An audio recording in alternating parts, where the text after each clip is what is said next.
Hello दोस्तों, आज फिर से हाजिर हूँ आपके समक्ष नागलोक के राजा बासुकी और राजा परीक्षित की कहानी लेकर। आज मैं कहानी का द्वितीय भाग लेकर आया हूँ। उम्मीद करता हूँ कि आप सभी ने प्रथम भाग देखा होगा। अगर नहीं देखा है तो कृपया चैनल को सब्सक्राइब करें और वीडियो को अवश्य ही देखिएगा और साथ ही साथ बेल आइकन को प्रेस कीजिएगा, जिससे आने वाली सभी वीडियो आपके तक जल्द से जल्द पहुंच सकें। तो आइए द्वितीय भाग को विस्तार से जानते हैं। जब राजा बासिक रानी को रोता हुआ छोड़कर महल से दरबार पहुंचे तो उन्हें पता लगा कि पृथ्वी लोक के राजा पारिक ने उनके नाम एक संदेश भेजा है, जिसमें राजा पारिक ने अपने महल में राजकुमार होने की खुशखबरी जाहिर कर बताई है। संदेश में लिखा था, प्रिय मित्र राजा बासिक, मुझे आपको बताते हुए अति प्रसन्नता हो रही है कि हमारी रानी ने एक सुंदर और साहसी राजकुमार को जन्म दिया है। जन्म कुंडली दिखाने पर राज्य के पंडितों ने बताया कि राजा काफी अच्छे नक्षत्रों में जन्मे हैं, इसलिए उनका नाम परीक्षित निर्धारित किया गया है। हम उम्मीद करते हैं कि आपकी ओर से भी खुशखबरी जल्द सुनने को मिलेगी। हमारी तरफ से आप सभी को नमस्कार। आपका प्रिय मित्र राजा पारिक। ये समाचार सुनते ही राजा बासिक सुन रह गए, मानो एक एक शब्द ने उनके हृदय पर जैसे आत्मघाती हमला किया हो। राजकुमार के नाम से अब राजा बासिक की चिंता और बढ़ने लगी थी। दूसरी तरफ रानी किसी भी हालत में अपनी राजकुमारी को बचाना चाहती थी, जिसके लिए रानी ने मन ही मन एक योजना बनाई और अपनी सबसे भरोसेमंद बांदी नौकरानी को बुलाया और बोली। रानी नौकरानी से बोली, देखो बांदी, तुम्हें तो याद ही होगा, जब मैं ब्याह कर इस राज्य में आई थी तब मेरा पिताजी ने हमारे साथ भेजा था, ताकि तुम हमारी हर बात को आदेश मानकर उसका पालन कर सको और हमारा ख्याल रख सको। आज हम पर बहुत बड़ी मुसीबत आ पड़ी है, तो इसमें मेरा साथ देना आपका कर्तव्य बनता है। नौकरानी ने हाथ जोड़कर कहा, महारानी, अब मुझे आज्ञा दें, मैं आपके लिए अपनी जान तक कुर्बान कर दूंगी। रानी ने बोला, तो तुम हमारा एक काम करो, हमारी पुरानी सहेली शीला सेठानी को बुलाकर हमारे पास ले आओ और इस बात का विशेष ध्यान रखना कि इसकी सूचना किसी और को ना मिल पाए। नौकरानी ने कहा, ठीक है रानी, आज इसकी चिंता बिल्कुल ना करें। कृपया आप थोड़ा अंधेरा होने की प्रतीक्षा करें, मैं आपकी सूचना शीला सेठानी तक अवश्य पहुंचा दूंगी। दोस्तों, शीला सेठानी और रानी बचपन की सहेलियां थीं। दोनों का पीहर एक ही था। दोनों ही सहेलियां राजा बासी की नगरी में ब्याही गई थीं, यानी दोनों का पीहर भी एक था और ससुराल भी। बस फर्क था तो सिर्फ इतना कि एक रानी थी और दूसरी सेठानी। अब जैसे ही अंधेरा हुआ तो नौकरानी तुरंत शीला सेठानी के पास पहुंच गई और बोली, सेठानी, महारानी पर बहुत ही बड़ी विपदा आ पड़ी है। उन्होंने आपको तुरंत महल में आने को कहा है। वार्तालाप के दौरान सेठानी को जैसे ही पता लगा ये कार्य काफी खुफिया है, तो सेठानी ने नौकरानी को तुरंत वहां से जाने को कहा और बोली, रानी से कहना मैं थोड़े समय बाद महल में पहुंच जाएंगी। बांदी ने यानी नौकरानी ने तुरंत वापस आकर इसकी सूचना रानी को दी और बोली, रानी, मैं आपका काम कुशल कर आई हूँ, थोड़ी देर में सेठानी आती ही होगी। अपनी मित्र की आने की सूचना सुन रानी काफी प्रसन्न हुई, क्योंकि केवल वही थी जो रानी की एकमात्र उम्मीद थी। करीब आधे घंटे बाद शीला सेठानी रानी के सामने हाजिर हो गई। अपनी मित्र शीला को देखकर रानी फूट फूट कर रोने लगी। शीला सेठानी, क्या बात है बहन, आखिर ऐसा कौन सा दुख है जिसने तुम्हें इस कदर रोने पर मजबूर कर दिया? रानी ने रोते हुए कहा, देखो शीला, तुम पहले मेरी अभागन कन्या को देखो। शीला सेठानी ने लड़की को देखा और बोली, बहन, तुम्हारी राजकुमारी तो बहुत ही सुंदर है, किंतु इसमें रोने वाली क्या बात है? रानी ने ना चाहते हुए भी खुद को रोने से रोक नहीं पा रही थी। लेकिन कैसे न कैसे रानी ने राजा बासिक की कई सारी बातें शीला सेठानी को बता दी और साथ ही ये भी बताया कि राजकुमारी को आज रात ही मारने का हुक्म दिया है।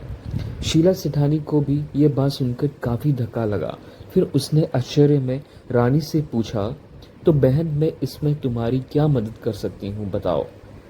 रानी: शीला, मैं चाहती हूँ इस लड़की को तुम अपने घर ले जाओ और वहीं इसका पालन पोषण करो, और इसके बदले में तुम्हारे पास जो पालतू खरगोश है उसको मारकर उसकी दोनों आंखें निकालकर नौकरानी के हाथों मेरे पास पहुंचा दो, ताकि मैं राजा को दिखा सकूं कि ये हमारी ही राजकुमारी की आंखें हैं। शीला कुछ सोचते हुए बोली, बहन, समस्या तो काफ़ी गंभीर है। इस योजना को आगे बढ़ाने के लिए मुझे अपने पति रतन सेठ को भी इसमें शामिल करना होगा, लेकिन मैं तुमसे वादा करती हूँ कि तुम्हारी सहायता के लिए मैं अपने पति को अवश्य मना लूँगी। अपनी सहेली की सहायता मिलने से अब रानी को एक उम्मीद की किरण नजर आने लगी थी। रानी के गम के आंसू अब खुशी के आंसू में तब्दील होने लगे थे। रानी: तो ठीक है, मैं नौकरानी को भेजकर अभी सेठ जी को बुलवा देती हूँ। रानी ने नौकरानी को तुरंत रतन सेठ को बुलाने का आदेश दिया। कुछ ही देर बाद रानी रतन सेठ को साथ लेकर महल आ गईं और सेठ को रानी के सामने एक कुर्सी पर बैठा दिया। अब रानी ने रतन सेठ को सारी योजना समझाई। एक ऐसी योजना सुन जो राजा के खिलाफ थी। रतन सेठ के पसीने छूटने लगे। वह काफी भयभीत हो गया और बोला, रतन सेठ बोला, रानी कृपा हमें क्षमा करें, हम इस मसले पर आपकी कोई सहायता नहीं कर सकते। यदि ये बात किसी को मालूम चल गई और दरबार में इसकी जरा सी भी भनक लग गई तो मुझे तुरंत फांसी पर चढ़ा दिया जाएगा और साथ में मेरे पत्नी और बच्चों को भी। यदि राजा बासी को इस षड्यंत्र की जरा सी भी सूचना मिल गई तो वह हमें कदापि क्षमा नहीं करेंगे। सेठ की इन बातों से रानी के आगे एक बार उम्मीदों ने फिर से घुटने टेकने शुरू कर दिए थे, लेकिन रानी कुछ भी करके सेठ रतन को अपनी ओर करना चाहती थी, क्योंकि उनकी मित्र शीला और रतन ही रानी की पहली और आखिरी उम्मीद थी। रानी रोते हुए, सेठ जी, आप दोनों और नौकरानी के अलावा चौथा कोई नहीं जो मेरी सहायता कर सके। मैं आपको विश्वास दिलाती हूँ कि हम चार के अलावा इस योजना का किसी को भी मालूम नहीं चलेगा। कृपया आप मेरी सहायता कीजिए। शीला सेठानी से अपनी सहेली का इस कदर बार बार रोना देखना नहीं गया, तो उसने भी अपने पति को खूब समझाया और बोली, आप चिंता न करें, हम चार के अलावा ये बात किसी पांचवें आदमी को पता नहीं लगेगी, और अगर हम एक कन्या को बचा पाए तो इसमें भगवान भी हमारा भला करेंगे। रानी के आंसू देखकर अब सेठ रतन का दिल भी पसीजने लगा था। अंतिम रूप से सेठ ने रानी की सहायता करने की ठानी और कन्या को लेकर सेठ व सेठानी अपने घर की तरफ चल दिए। चूंकि खरगोश की आंखें लानी थी, इसलिए बांदी भी उनके साथ गई। क्योंकि राजा बासिक का महल में आने का समय हो रहा था, तो बांदी तुरंत जाकर खरगोश की आंखें ले आई और लाकर रानी को सौंप अपने घर चली गई। थोड़ी देर बाद राजा बासिक महल में आए और देखते हैं कि रानी अपने सामने दो छोटी छोटी आंखें रखे हुए और उन्हें देखते हुए लगातार रोती जा रही है। जब राजा ने रानी का हाल देखा तो उन्हें सच में यकीन हो गया कि रानी ने राजकुमारी को मरवा दिया है। राजा के दिल में रानी के लिए बहुत ही गहरा प्यार उमड़ आया। राजा बासिक ने जाकर रानी को गले से लगा लिया और कहने लगे, महारानी, आप दुखी मत हो। भगवान ने चाहा तो अगली बार आप एक राजकुमार को जन्म अवश्य ही देंगी। दोस्तों, राजा बासिक व रानी की रात बहुत ही जले कटे शब्दों से कटी और सुबह हुई तो राजा ने दोनों आंखों को बहुत ही श्रद्धा से नदी में प्रवाह कर राजकुमारी का अंतिम संस्कार करवाया और अपने दरबार चले गए।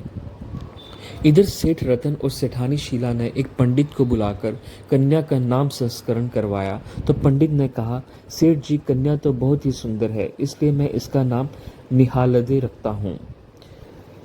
आप इस कन्या को दुनिया की नज़रों से बचाकर रखना, इससे नज़र भी लग सकती है क्योंकि ये कुछ ज़्यादा ही सुंदर है।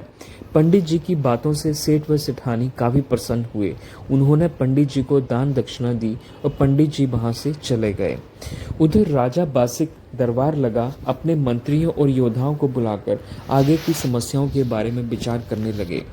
आखिरकार काफी विचार विमर्श के बाद राजा ने समस्या का निष्कर्ष निकाल दिया और एक पंडित को बुलाकर राजा पारिक के नाम एक संदेश लिखवाने लगा। प्रिय मित्र राजा पारिक, हमें जानकर अति प्रसन्नता हुई कि आपके महल में राजकुमार परीक्षित ने जन्म लिया है। किंतु मित्र, आपको जानकर दुख होगा कि हमारे महल में एक मृत राजकुमारी ने जन्म लिया है। हमारी तरफ से आप सभी को नमस्कार। आपका प्रिय मित्र राजा बासिक। इतना संदेश लिखवाकर राजा बासिक ने एक दूत के हाथों पत्र राजा पारिक के पास पहुंचा दिया। दोस्तों, भाग तृतीय में आप पढ़ेंगे कि क्या राजा बासिक को राजकुमारी के जिंदा होने की भनक मिलेगी। यदि हाँ, तो राजा कौन सी सजा देंगे सेठ रतन और सेठानी शीला को, और इन सब के परे रानी को। क्या राजा पारिक राजा बासिक के भिजवाए संदेश पर विश्वास करेंगे, या है कोई ऐसा जो खोलेगा राजा पारिक के आगे राजा बासिक के सारे राज। जानने के लिए बने रहें हमारे चैनल पर। और अंत में फिर से आपसे निवेदन करता हूं कि कृपया चैनल को सब्सक्राइब करें और वीडियो को ज़्यादा से ज़्यादा शेयर करें और बेल आइकन को प्रेस करना ना भूलेगा। धन्यवाद दोस्तों।